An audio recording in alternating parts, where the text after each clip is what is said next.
time for the nuts and bolts of the putting stroke, the mechanics.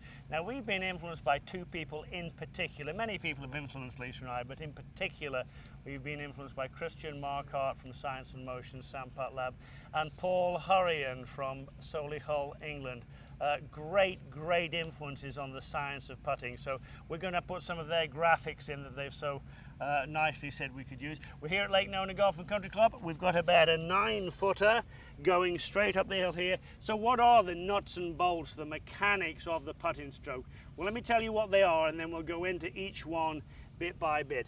There's the path and face that the putter moves on, very important. The face being so much more important than the path. There's the impact point, which I think is not appreciated enough by most players.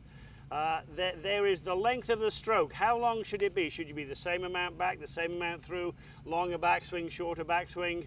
And then there's something called loft and rise. What is that? We're going to get into that. And then we're going to talk about rhythm and tempo. So Lisa, let's talk about the path and the face of the putting stroke. Yep. Is it straight back, straight through? I don't think so. No, I mean, we're standing to the side of the ball, so there is the tilted plane that the putter works on, and because of that, I mean, the putter does work on a path that's to the inside, to straight, to back on the inside again. Yeah, it does. It doesn't go straight back, straight through.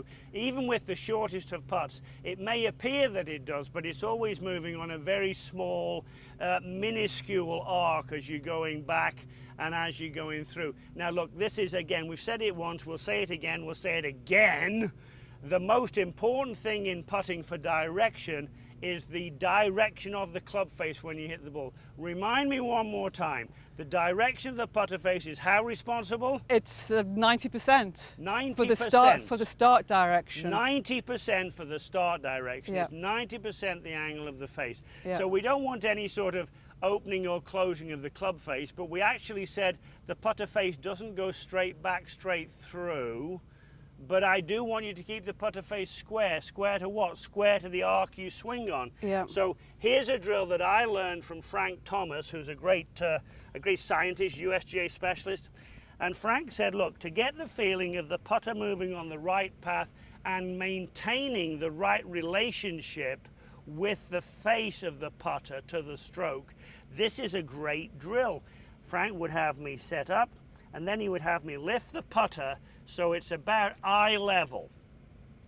And then he would have me just move the putter back and forth, keeping the lower body still, move the putter back and forth, and I can easily see that that putter face is not turning up to the sky, it's not turning down to the ground.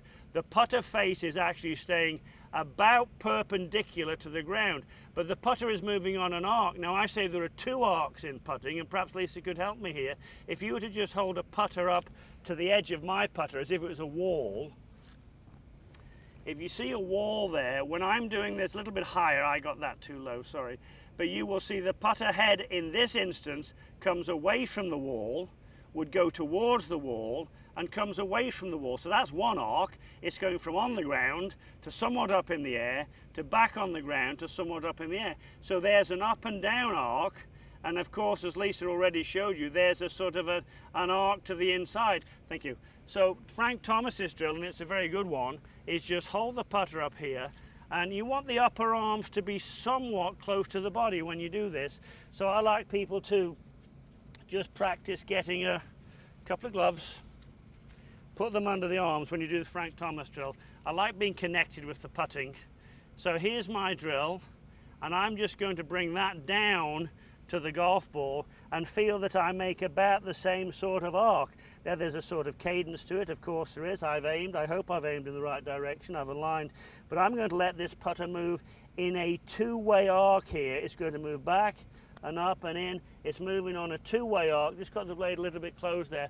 But if you look at this Sam Putt Lab graphics, we'll be showing you that the putter moves up and down, but the face stays square to the arc through the entirety of the stroke. It doesn't stay square to the target line, it stays square to the arc. So just look at that image of the putter staying square to the arc but not square to the line as you go back and through. I know So you're dying that, to say yeah, something. so I have a question for you as far as, is there rotation? Is the putter face rotating during the stroke? Yes and no. Yeah. Trick question. No, and it isn't a trick question, but the putter is rotating relative to the target line, Yeah. but it's not really rotating relative to the arc of the swing. Yeah.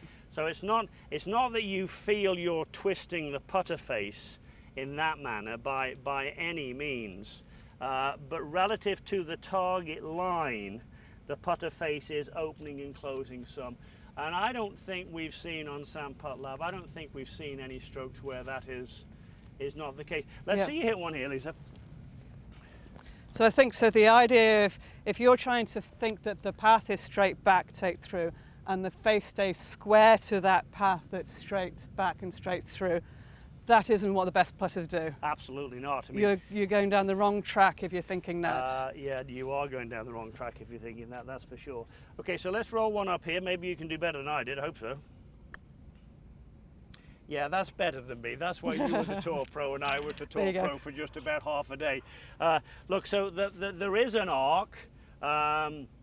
The face stays square to the arc, but as we will say right through this program, the angle of the face at impact is so very important.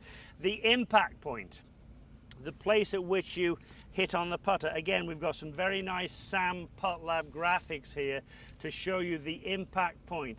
The best putters have the putter hitting the ball and the face collision, ball face collision, very consistent again and again, don't they? Absolutely. A poorer putter is going to be impact all over the face, off the toe, too much off the toe, Yeah, too much off the they're going heel. to be hitting it all over the face. And the downside to that is that you never have a predictable distance the ball's going to travel, and so it makes it hard to judge speed in an efficient way. Well, let's just give the viewers a drill that we've seen done many times. Tiger's done it, many have done it, but if you just put your putter behind the ball, I'm going to put a tee just inside the heel of your putter, one just outside the toe of your putter, and I'm going to ask you to just, I may not have got those lined up, which might be a bit strange to your perception there. Well, you've got it now. But obviously that was hit very close to the middle of the putter. The reason Tiger does that is not because he can't think of anything else to do. It's because he thinks it's vital, as we do, that you keep hitting the ball in the middle of the putter face. So the second big thing there would be the impact point. Now the third thing I think is really important is the length of the stroke. What the science tells us is the most putters who putt well, the big database that Sam Putt Lab have got, would say that for the most part, and there are exceptions to every rule of course, but for the most part, about 40% of the stroke is on this side of the ball and about 60% of the stroke is on that side of the ball. About 40-60. Irrespective of the length of the putt, it's about 40-60. Now, how can you practice that? Because for me as a teacher, I'm all about how can you practice something to get it right. Yeah. Well, I looked at this 40-60 relationship and I thought, you know, I've seen people do a drill where they put a tee here, 6 inches behind the ball, and they put a tee 6 inches in front of the ball, and they say the backswing and the forward swing are the same amount. I actually don't think that's true. Sam Putt Lab doesn't think that's true. I don't see that to be true when I watch the players on tour. So what I did, because I don't believe that the amount of backswing and the amount of forward swing are the same, I made a little model here. I took 2 yardsticks, and you can see I've put yellow and red tape on them. Now the first one here, the one I'm holding now, there's 4 inches of yellow tape, 6 inches of red tape. The second one, there is 8 inches of yellow tape and there is 12 inches of red tape. Now that gives me, that's not to say every putt is that length, but if I want to work on the ratio of backswing to follow through, it's very helpful for me to first of all just put the putter over that tape, and I want to go back, and when I see that putter gets to the end of the yellow, I can stop, and the end of the red I can stop. Now for me, that feels like a bit more follow through than I'm used to making. So I probably haven't been doing that. Or I could do it with the 8 and the 12. I think that's a very helpful thing to do at home, so that the length of the swing is the appropriate amount. Now, And yeah, so maybe like say take 5 putts and see if you can repeat it. I mean, the putts are going to be the same length. You want the putts to go the same distance. Yes, you do. But see how consistent you are in repeating that length of swing. And it's affecting the dynamics of the stroke. It's affecting the rhythm, the accelerations, the timing of the stroke. Yeah, it certainly does affect the timing of the stroke, which we're going to get to. But, you know, 40% back, 60% through, 40% back, 60% through. It doesn't mean always, you know, 4 inches back, 6 inches through, but 40% back, 60% through. And if we do that, we're going to get somewhere, you know, we're going to be somewhere near the hole almost all the time when we're doing that. And that would then leave us with the remaining 2 pieces, which would certainly be the lift and the rise of the stroke. So if we have you back in your hitting area, please, Lisa. Do we hit down? Do good putters hit down on the ball? No, no, no, no. There's a rise angle. Not. Good putters do not hit down on the ball. What do good putters do? They're hitting up. There's a rise angle. The putter is moving from, if you like, kind of low to rising up. And the reason we do that, if we look at some of these graphics from Paul Hurren and Quintic right now, you'll see that the best strokes actually launch the ball, then it skids a little bit, then it rolls. People have this notion you can make the ball roll immediately. Don't think that's true, is it? It isn't. I mean, the ball is going to be sitting in a depression. If it sits in the ground, it's slightly sitting down. You need the loft on the putter in order to have the ball come up out of the depression. There's some launch on the ball before it then skids, before it rolls. So no matter what kind of technology they might try and sell you on a type of putter, it's not happening. There's always going to be some launch to then roll. Yes, there certainly is. So what would the feel of the stroke be? Sort of a little low to high, do you think? We could look at the Sam Putt Lab graphics here. This is actually Lisa's stroke, the Sam Putt Lab graphics you are looking at right now. And there will be, you will see there's back, there's through, and then there's some rise in the follow through. So we launch the putter. We certainly don't want backspin. Yeah, it's under no circumstances do we want backspin with the putt. Yeah, I mean, these are all factors of how you apply the putter head to how the ball is then going to roll. And you want it rolling, you know, topspin roll as soon as possible. And that's exactly right. Now let me give you a drill to do that. So you see, all this is all very interesting, but we need a drill to do that. So this one I got by watching Inby Park when she was having that wonderful season a few years ago, winning pretty much everything she played in. And a great putter who definitely hits up at the ball, and this is a drill she had used, I believe. And that is to put an alignment rod right behind the golf ball so that you have to hit up at the ball slightly. Now, I'm not asking for you to knock this ball in the hole because it's too complicated with what we've got going on. I'm going to stand in the way, in fact, so that I wouldn't even give someone a target when they're doing this. So I am your target. I'm a big target. You can hit at me. Okay. So the club is behind the alignment rod, and the job is to see, can you hit up, as Lisa did, without hitting the alignment rod. For a lot of you, that will be new, it will be different, it will be something you haven't done before. So those are 4 of the things, we've got one more to go, 4 of the things that you have to realize. There's a path and face relationship. It's sort of like clapping hands to some degree. The putter head moves on 2 arcs. There's an up and down arc, and there's an inside arc, and the putter face stays square to that arc. You need feedback. There's an impact point on the face. You have to hit the ball on the right place on the face. The length of swing, as Lisa so rightly said, the length of swing certainly matters for the dynamics of the stroke, and the dynamics of the stroke help you judge distance. Yep. And they also help you square that putter face up.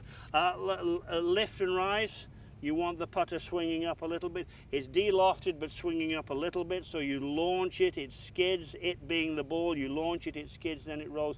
You do not want to be hitting down on the ball. That is bad, bad news. And that leaves one thing that people don't do very well. That is the sort of the, what would I call it, the rhythm and the tempo of the stroke. Now tempo is one thing, rhythm is another. So let's just talk about rhythm first. Rhythm is a ratio. Good putters have a ratio of what we would call 2 to 1. 2 units away from the ball, 1 unit to make contact with the ball. Yep. If a good putter took a full second to go back, a good putter would take 1 second to get to the ball. That would be the 2 to 1 ratio. Yeah. So ratio, you might have a cadence, you might have a count. It might be 1001, 1001. So as you putt this one, it might be 1001. Let's see you putt one up here, Lisa. 1001.